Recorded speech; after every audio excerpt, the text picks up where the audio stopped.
Hello friend, welcome to स्मा classes. आज का टॉपिक होने जा रहा है हमारा समकालीन भारतीय समाज की विशेषताएं, यानी कि समकालीन भारत में समाज कैसा था, तो आज हम जानेंगे उसकी विशेषताएं। तो समकालीन भारत जो है उनकी विशेषताएं थी कि समाज में विविधता में एकता थी, यानी कि कई सारे लोग रहते थे लेकिन इकट्ठा होकर एकत्रित होकर रहते थे। भारत में कई धर्मों के लोग, कई भाषाएं, जातियां, नस्लें और सांस्कृतिक के लोग रहते थे, लेकिन यहाँ के लोग एक दूसरे के आदर्श और मूल्य का सम्मान करते थे। यानी कि अनेक धर्म के लोग रहते थे लेकिन एक दूसरे के धर्म को, एक दूसरे के सांस्कृतिक को आदर्श यानी कि आदर और सम्मान भी देते थे, मूल्य भी देते थे। और दूसरा है, भारत में बहुभाषिता है। भारत में बहुभाषित देश है लेकिन अलग अलग भाषाएं बोली जाती है, लेकिन इसमें हिंदी जो है मुख्य संचार भाषा के रूप में इस्तेमाल किया जाता है। यानी कि हिंदी जो है वो बोलचाल के तौर पर इस्तेमाल किया जाता है। कई सारी धर्म के लोग रहते हैं, तो आम तौर पर जो भाषाएं बोली जाती है वो है हिंदी। हिंदी भाषा में लोग एक दूसरे से बातों को समझते हैं और अपनी बात को प्रस्तुत करते हैं। भारत में बहुजातीय है, यानी कि भारत जो है वो हमारा बहुजाति लोग हैं, यानी कि वहाँ पर अलग अलग नस्ल, अलग अलग जाति के लोग रहते हैं। भारत में बहुधार्मिकता है और भारत में कई लोग धर्मों के लोग रहते हैं, मतलब कई धर्म के लोग रहते हैं।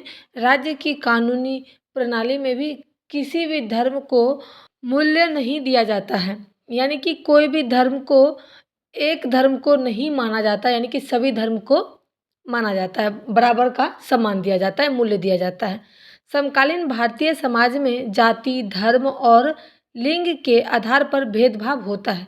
यानी कि पहले के समय जो भारत था उनमें जाति, धर्म, लिंग और इस सब के मामले में भी भेदभाव होता था पहले के भारत, समकालीन भारत का जो समाज था उसमें। और उसके बाद आता है समकालीन भारतीय समाज में जन निरक्षरता, जनसंख्या विस्फोट, प्रदूषण, बेरोजगारी, आर्थिक और सामाजिक शोषण जैसी समस्याएं। समकालीन भारतीय में जब जैसा समाज था उसमें ये होता था कि जनसंख्या विस्फोट हो जाता था, प्रदूषण का होता था, बेरोजगारी बढ़ जाती थी, आर्थिक और सामाजिक शोषण हुआ करता था, जन निरक्षरता, यानी कि जो लोग निरक्षरता थे यानी कि अनपढ़ थे उनका भी शोषण किया जाता था। समकालीन भारत में कई सारी धर्म को लेकर, जाति को लेकर के और लिंग को लेकर के भेदभाव रहा है, यानी कि ब्राह्मण, क्षेत्रीय, राजपूत, अन्य जाति जो हैं वो निचले वर्ग यानी कि निम्न वर्ग के लोगों से ज़्यादातर भेदभाव रखते थे। जाति विरोध होता था और धर्म का भी विरोध किया जाता था, जिसके कारण धर्म स्थान पर स्थल पर नहीं जाने दिया जाता था, पूजा अर्चना करने की उनको अनुमति नहीं दी जाती थी, जिसके कारण निम्न वर्ग के लोगों ने और ब्राह्मण वर्ग के लोगों को हमेशा भेदभाव दिखाई पड़ता था। समकालीन भारतीय समाज में निरंतरता के साथ साथ जाति के अवरोधन और पेश में परिवर्तन होता था, यानी कि जैसे जैसे हमारा भारत समय दर समय बदलता रहा तो निरंतर उसमें जाति, अवरोधन और पेश में परिवर्तन होता रहा, यानी कि धीरे धीरे जातियों में, धर्मों में परिवर्तन आना शुरू हो गया। आज जाति और वर्ग का सम्मिश्रण प्रत्यक्ष है, यानी कि सम्मिश्रित हैं।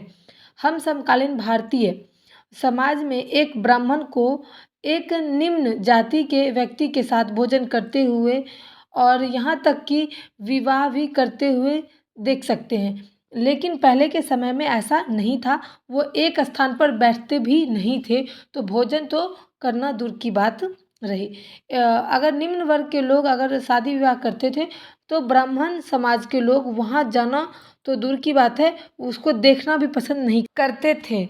निम्न जाति को अगर ब्राह्मण जाति से स्पर्श हो जाता था तो ब्राह्मण जाति के लोग शुद्धिकरण आदि किया करते थे। तो ये था हमारा समकालीन भारत का समाज। वीडियो पसंद आए तो लाइक, शेयर, सपोर्ट। उम्मीद करती हूँ कि मैंने इस वीडियो को अच्छे से समझाया होगा। Thanks for watching my video.